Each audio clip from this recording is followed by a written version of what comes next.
Daily Happiness Journal number 94. I hope this little post will uplift and encourage you to see the good things all around you. I will post these during weekdays between Monday through Friday, when I have the time to write them from my MA studies, novel writing, and day job. In this post, food for thought, mother to son. Picture of the day, kinetic ball sculpture. Daily funny, to the beach. Today's happiness, toasting in the freezing cold. Daily quote by Lauren Bacall. Writing blog, Hippodrome. Food for thought. Mother to son. This is a poem by Langston Hughes, Mother to Son. Well, son, I'll tell you. Life for me ain't been no crystal stair. It's had tacks in it, and splinters, and boards torn up, and places with no carpet on the floor, bare. But all the time I's been a climbing on, and reachin' landin's, and tenin' corners, and sometimes goin' in the dark, where there ain't been no light. So boy, don't you turn back. Don't you set down on the steps. 'Cause you finds it's kinda hard. Don't you fall now, for I's still goin', honey, I's still climbing, and life for me ain't been no crystal stair. Picture of the day. Kinetic ball sculpture. This odd thing is officially called kinetic ball sculpture. It stood on top of a cupboard at our summer cottage for many years. So many, in fact, that it became too familiar. You know how it is when you really don't see something anymore. Then one day I really looked at it again. I was putting coffee mugs to the cupboard, and the balls started bobbing. I began to wonder what on earth it was supposed to be. I think I searched the net with the words ball sculpture, and almost immediately pictures of similar things appeared. So I found out this is Hellerup Scandic Designs kinetic ball sculpture from the 60s. Not all that valuable, but nevertheless I decided to bring it home.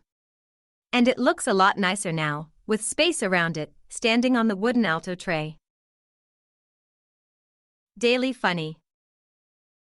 To the beach. What is the best day to go to the beach? Sunday, of course.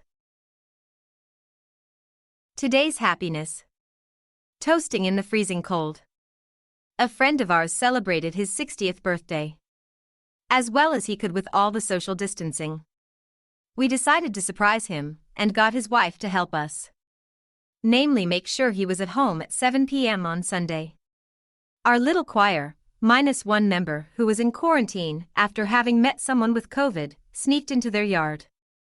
Minding our distances, holding lanterns, and threw snow to their window.